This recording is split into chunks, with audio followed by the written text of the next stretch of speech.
Perkenalkan, nama saya Novatan Lutfianus, NIM saya 1863402. Saya dari kelas pemasaran manajemen 2018. Kali ini saya akan mempresentasikan tentang studi kelayakan tentang usaha keripik yang berlokasi di Desa Ganten, Desa Wonomerto, Kecamatan Wonosalam, Kabupaten Jombang. Usaha keripik pisang di Desa Wonomerto ini berawal dari banyaknya buah pisang yang tidak laku di pasar, dan juga harganya terlalu murah dijual jika posisinya hanya pisang saja yang dijual. Kemudian muncullah ide untuk mengelola buah pisang ini menjadi sebuah olahan yang laku dijual dengan harga yang sesuai. Dari sini terbentuklah UMKM keripik ini, keripik pisang. Dan menjadi salah satu oleh-oleh khas dari Kecamatan Wonosalam dan khususnya dari Desa Wonomerto, Wonosalam. Usaha ini memproduksi dua jenis keripik pisang, yaitu yang pertama keripik pisang asin dan juga yang manis. Dalam proses pembentukan usaha ini masih menggunakan alat-alat yang sederhana, sehingga produksi yang dilakukan masih terbilang produksi skala kecil, dan untuk tenaga yang dilakukan dengan cara dikerjakan pemiliknya sendiri, dan juga untuk pemasarannya dijualkan melalui dititipkan ke toko maupun warung yang ada di Desa Wonomerto dan sekitarnya. Selain itu, keripik pisang ini juga dapat memiliki harga yang agak murah lagi jika pemesanannya dikemas dengan borongan atau dengan hitungan per kilo. Untuk potensi bidang usahanya sendiri, keripik pisang yang merupakan salah satu olahan pisang yang sudah lama ini dikenal dengan makanan ringan yang enak dan juga menjanjikan. Peluang usaha keripik pisang ini dapat diawali dengan modal yang sedikit dan juga memperoleh hasil yang lumayan besar. Untuk bahan bakunya sendiri kan juga mudah didapatkan di desa tersebut yang berlimpah, yaitu keripik pisang itu tersebut.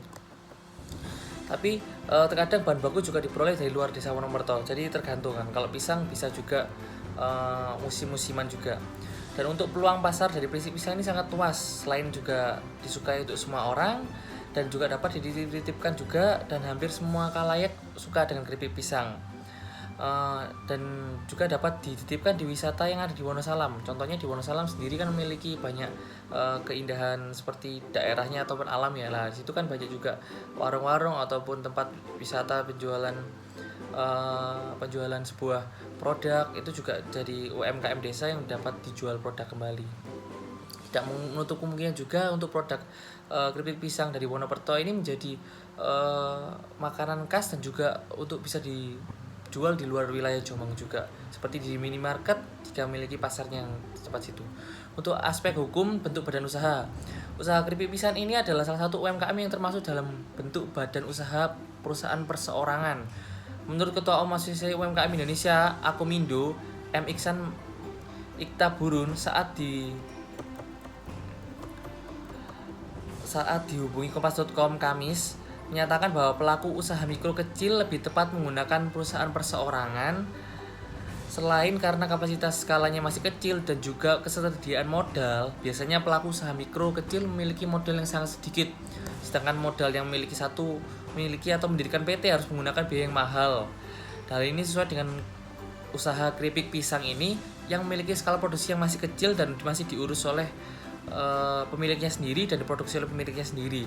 Selain itu, modal awal usaha ini juga tidak terlalu besar, hanya mungkin tidak sampai berapa puluh juta mungkin ya, hanya untuk pisangnya saja dan juga untuk metode packing dan juga pengiriman barangnya,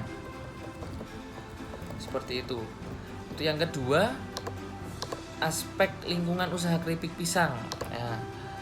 Aspek lingkungan organisasi.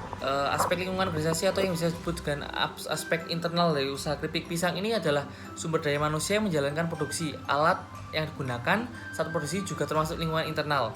Dalam lingkungan internal ini akan terdapat kekuatan atau kelemahan keripik pisang. Untuk kekuatannya sendiri, keripik pisang ini memiliki dua varian rasa, yaitu manis dan asin, harga cukup terjangkau, lokasi yang strategis, produk tahan lama, dan memiliki pesanan eceran maupun untuk partai besar juga. Untuk kelemahannya sendiri, masih produk dalam skala kecil dan menggunakan alat yang sederhana, kurangnya tenaga kerja juga, seperti itu. Untuk selanjutnya, aspek lingkungan industri. Aspek lingkungan industri adalah yang disebut dengan aspek eksternal dari usaha keripik pisang ini, adalah seperti mempengaruhi jalannya usaha, mulai dari konsumen, pedagang, pesaing, investor, bahan baku, dan lain sebagainya. Dalam lingkungan eksternal ini akan terdapat ancaman peluang usaha. Peluang usahanya seperti belum luasnya peluang pasar, bahan baku mudah yang dapat didapatkan, adanya bantuan pemerintah, produk mudah diterima oleh masyarakat. Untuk ancamannya adalah pesaing dan munculnya varian rasa baru, serta petani pisang bisa gagal panen juga. Seperti itu. Untuk selanjutnya, analisis SWOT. Memiliki kekuatan untuk strength-nya, memiliki 2 varian rasa, harga cukup terjangkau, lokasi yang strategis, produk tahan lama. Untuk kelemahannya, weakness-nya, produk masih skala kecil, menggunakan alat yang sederhana, kurangnya tenaga kerja. Untuk peluang atau opportunity-nya, luasnya peluang pasar, bahan baku yang mudah ditemukan, adanya bantuan pemerintah, serta produk mudah diterima oleh masyarakat. Untuk ancamannya, adanya pesaing baru, munculnya varian rasa baru, dan yang ketiga, gagal panen. Seperti itu. Analisis lingkungan makro. Untuk saat ini pada lingkungan makro, keripik pisang ini memiliki pengaruh yang cukup besar karena tidak menutup kemungkinan usaha ini bisa berkembang menjadi besar dan mampu memberikan lapangan kerja untuk warga di sekitar, terutama di Wonosalam dan Wonomerto. Untuk mengembangkan usaha ini pasti dibutuhkan dana yang lebih. Dana yang lebih ini kita dapatkan lewat dari investor dan juga untuk dari pinjaman bank. Dari segi lingkungan usaha ini memiliki manfaat bahan baku dan alam. Jadi usaha ini tidak ada pencemaran, namun kita menggunakan bahan baku yang ada di alam, sepertinya pohon pisang ini, buah pisang ini, karena tidak menimbulkan limbah yang berbahaya dan mungkin hanya sisa minyak aja, seperti itu. Untuk aspek pasar dan pemasaran usaha keripik pisang. Market analisis, segmentasi market pasar dimaksudkan sebagai kegiatan untuk suatu pasar dalam kelompok-kelompok agar usaha ini memiliki segmen pasar wisata, konsumsi rumah tangga, dan juga pembeli yang ada di minimarket. Untuk market share-nya, untuk segmen pasar yang terpenuhi yaitu konsumsi rumah tangga dan oleh untuk wisatawan yang hadir di daerah Wonosalam tersebut. Untuk selanjutnya, spending group. Untuk konsumen paling tinggi yaitu konsumen rumah tangga karena saling camilan-camilan sehari-hari untuk keripik pisang. Kompetitor dan kompetitor influence. Untuk persaingan cukup ketat karena banyaknya usaha sejenis tetapi dengan kualitas yang baik, usaha ini akan bisa bermain dengan pasar yang lebih baik lagi. Untuk produk dikembangkan dan ditawarkan berupa produk keripik pisang yang memiliki 2 rasa, yaitu manis dan asin. Dan keripik pisang ini diproduksi dengan sehat, dengan higienis dan bersih.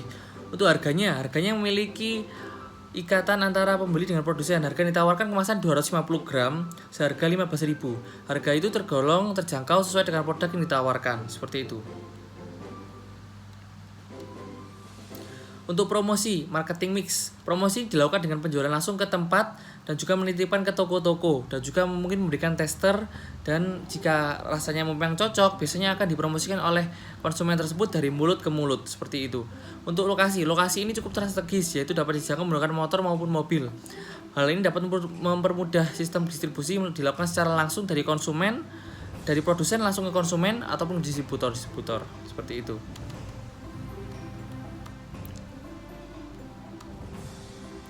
Segmentasi. Untuk segmentasinya secara geografis dari kota Jombang, khususnya untuk wilayah Wonosalam dan kota-kota di sekitar Jombang. Untuk segmentasi demografis, laki-laki, perempuan, usia di atas tahun ke atas. Untuk segmentasi psikografis, orang-orang menyukai cemilan keripik dan terutama untuk orang Indonesia, karena kebanyakan orang Indonesia memiliki lebih suka dengan makanan yang renyah dan juga berbentuk keripik, seperti itu. Untuk targetnya pasar ini untuk wisatawan yang berkunjung di Wonosalam, dan juga selain itu juga untuk pencinta camilan keripik ataupun kerupuk. Untuk positioning usaha keripik ini memiliki 2 rasa, yaitu manis dan asin, dan menggunakan bahan baku alami tanpa pengawet buatan. Sekian dari saya. Bila ada salah ucapan ataupun salah perkataan, saya minta maaf. Terima kasih banyak.